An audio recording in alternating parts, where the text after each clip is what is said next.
All right, so what I'm going to go through here is how to film all night planetary imagery and then put it together as a movie, an accelerated movie. It really brings a new dimension to it. This is a very niche topic. It may be an audience of one. I guess I'm in part making it just because I'll go a couple years without focusing on this, and then I come back and I'm reinventing the wheel. So I may be the only one that uses this video in 2 or 3 years. So I'm going to start the story assuming that you know how to set up your telescope, keep your tracking going, record with your favorite software, and you have now a hard drive full of SCR or AVI films. I use SharpCap for this because fire capture I think is a little smoother and a little bit more modern and better at a lot of stuff. It's more popular these days, I think, but fire capture I was able to get the auto tracking and the regular autofocus to work for me, and that's really critical because I want to start this at 8 o'clock at night and then just be done with it, see what I've got in the morning, have 6 or 7 hours of video files. Here's where we'll start the story. You have those video files. Okay, so then I'm going to use AutoStakkert.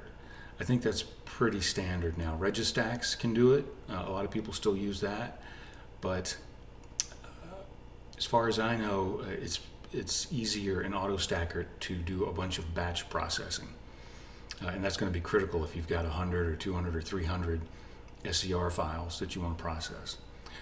All right, so not much to see here. Open. I'm going to go to December 16th, and I've got a bunch of these SUR files. Select them all, open. Okay, and with that many files, it takes a little processing just to even get you to the splash screen or the load screen.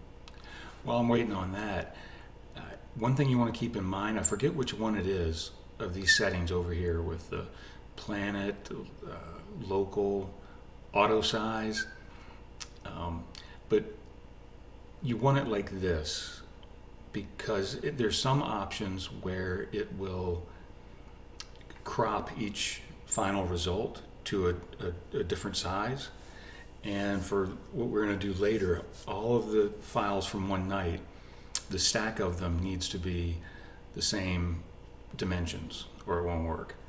And so that's over here somewhere. One of these will mess you up. Okay, so clear that and just kind of see what we got. This is obviously a very bad image.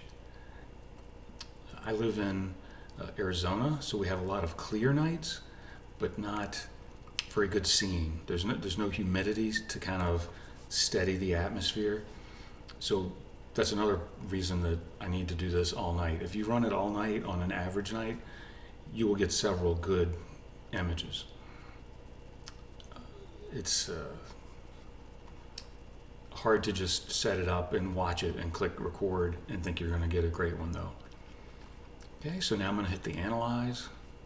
I happen to record about 60 seconds worth of Jupiter here, so over 3,000 images.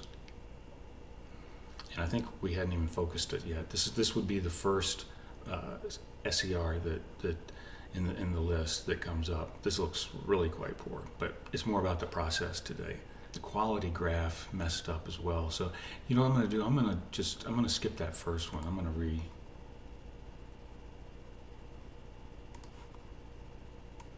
Not sure if it lost tracking there while I was still getting set up or something, but not a good one.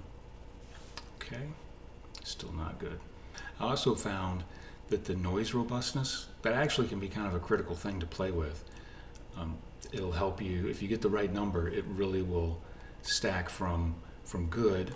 Okay, here we can actually, in one frame, we can see that there's a solid sphere here for whichever moon this is. And you see it just deteriorates. Okay, so this night doesn't look like it's too good, so I usually kind of look and I say, like, man, I'm hoping to get that surface, the moon surface there. Man, it just goes downhill quick. So I'm gonna like keep the stack at like 20%.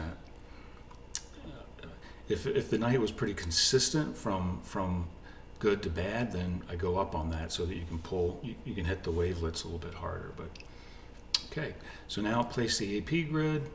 This is about what I like to see, maybe 10 grids from left to right, something like that. All right, so now I'm going to hit stack. We got 206 of these. And now you come back in 6 or 7 hours. All right, so we're back much later, and AutoStakkert has created its folder with 200 or so images of Jupiter throughout the night. All right, so now we switch over to AstroSurface. All right, and so we're going to have to, what I'm going to do here is I'm going to apply wavelets, sharpening, adjust the levels, adjust the color balance. We can do that pretty quickly once you've done it once, but initially we have to go through and create our configuration files. All right, so I'm going to open one of the files and work on it. Open file viewer. Let's see, let's get to the right folder.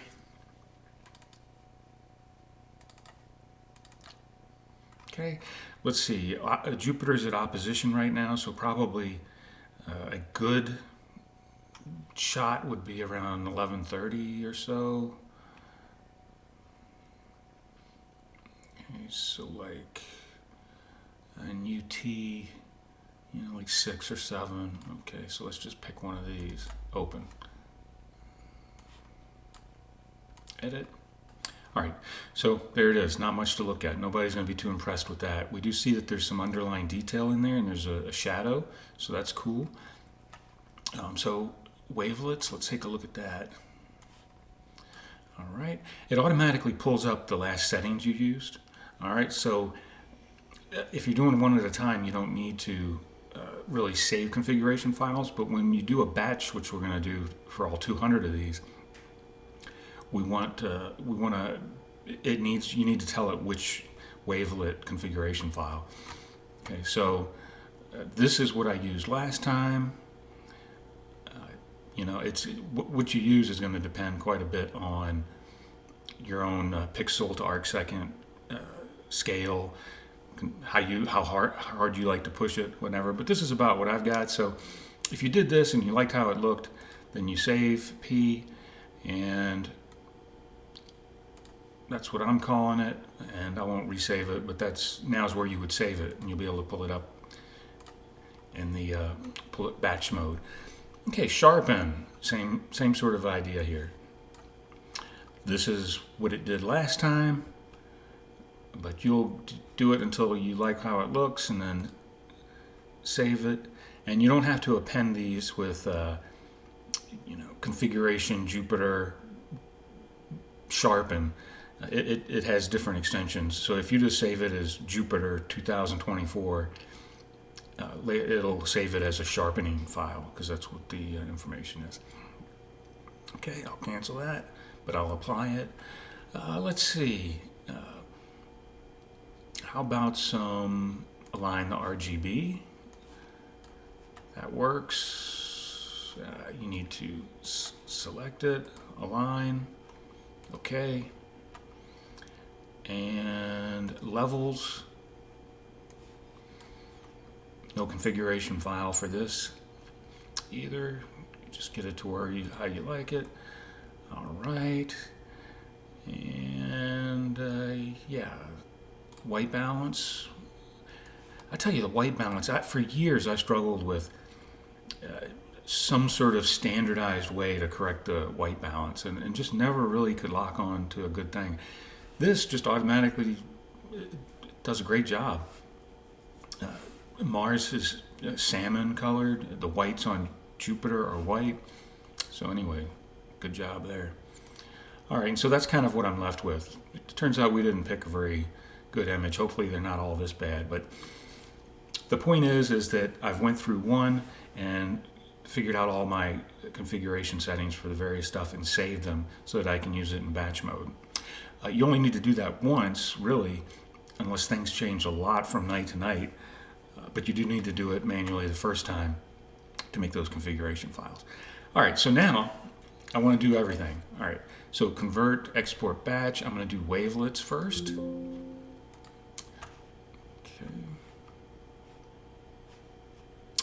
Now the order of operations here does matter, because the wavelets, they're going to take, hopefully, where something was bright and it kind of got blurred out, it's going to crunch it back into a small feature. And so it'll be brighter where it crunches it in to. And the same, and the inverse with dark spots. So you want to do that first, because if you get all the levels just right and it looks pretty good, and then you apply the wavelets, you're more likely to saturate areas if you've already stretched the colors and luminance. All right, so we're going to do that first. So load them. We'll get to the right folder. You're going to want to look at this in detail mode and sort by date.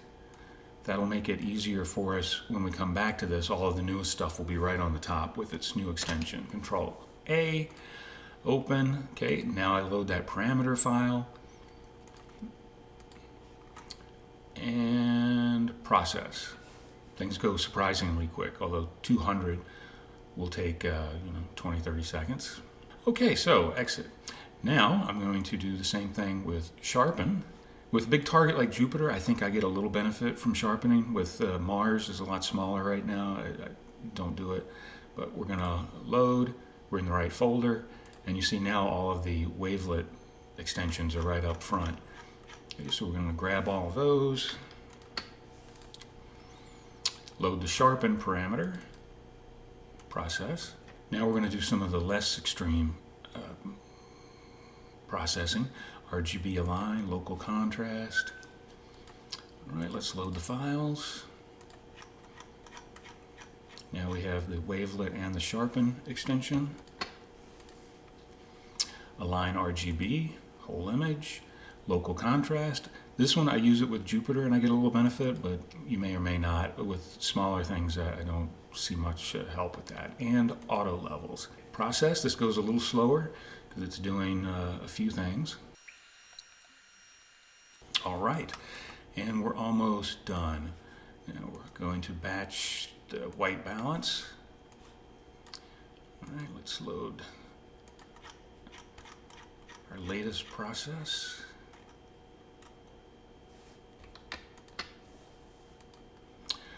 Okay, rotation is if you want to do it.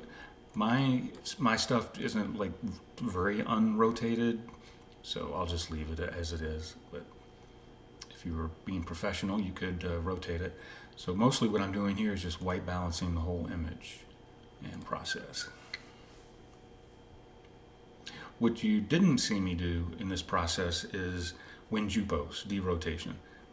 The very best of the best, maybe an order of magnitude better than what I can get, they do that because Jupiter rotates in a minute or two, comparable, and stuff will smear comparable to the resolving ability. But with an 11-inch scope, I think my best, there's kind of a wall there, and it's not, WinJupos is not significant, like the rotation is not significant to the resolution I get here. Okay, so now we are supposedly done with our processing. All right, so we can go File, Open List of Files. We'll load everything at once. And now we'll really get our first peek at how good this is going to look. Okay, and so now I can just play it. Okay. This wasn't a good night, but it looks like, oh, neat, okay. A lot of poor stuff here, but kind of two transits, that's neat. And there was some periods where it looked pretty good. See, this is what I'm talking about. Here in Arizona, the scene is just never very good all night. But if you can just run the telescope all night, get 200 images, you're almost always going to have a few that are worth showing somebody. So this is neat. We got the red spot, fairly clear IO. Not quite seeing any surface detail on it really, but nice sharp shadow. And let's see, then the scene was poor. Okay, there, it was pretty nice. That's a good frame. Okay, see, look, that's nice. Some good stuff there. This is this weird storm, kind of opposite the great red spot. It has a lot of size and detail in it. That's, I don't know if that's Ganymede or Callisto, but some decent period there. Okay, and then a lot of poor stuff. But we'll continue anyway for the sake of the video. Okay, so we're going to export to video, not with the crop resize stuff, just, oh, no, that is the one we want. We don't want to do compact unless you're really short on disk space. Okay, we're going to do all of them. If there was some frame, actually, yeah, let's remove a couple frames. There were some where it just almost lost tracking, I think. So just for demonstration purposes, I thought there was a really bad one in here somewhere. Well, let's say we didn't like this one. That one's really not much of anything. So we will, okay, here we are. All right, so now we've unselected this frame 24. Okay, but then you see that won't be selected in this output. That's how you get rid of really bad frames. Okay, so we're going to export it. Now theoretically, you could just export this as an AVI right now and you're done. I found two problems. One, sometimes I try and play it in this or that in the codec. You know, you get those codec, like not supported sort of things. And also, it doesn't give you any options for frame rate. If you're watching a moon disappear behind the shadow, you might want it to go kind of slow to really emphasize how that looks. But if you're just playing the whole night and you think the attention span out there is 3 or 4 seconds, then you want a different frame rate to like show the whole night. And you can't do that here. So we're going to do that in SCR viewer as a final thing. But right now we're going to export it as, we could do a crop here if you want, but I'm not going to do that. I'm not going to resize it. It's going to be a SCR, and let's save it. It asks you if you really want to do it. Yes, we do. And you're done. Okay, so now I go to the folder and see if I can find it.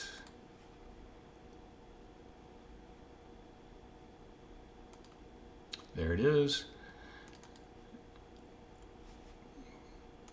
Okay, so now there's my SCR viewer. It just exported this file.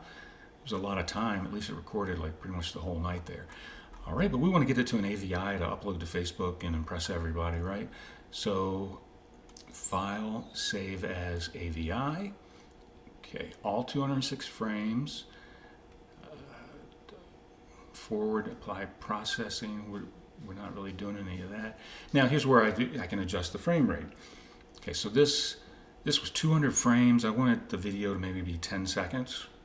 Okay, so 20 frames a second. And we're just gonna save it.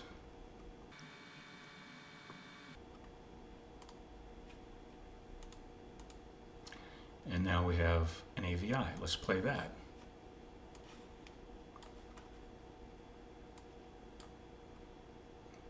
Okay, nifty, right? Look at that. This is kind of neat, even though it's like 80% poor singing. But a lot going on. The transits are always neat. And that's how we do it. I'll append some better AVIs to the end of this if you want to keep watching. All right, that's it. Thanks.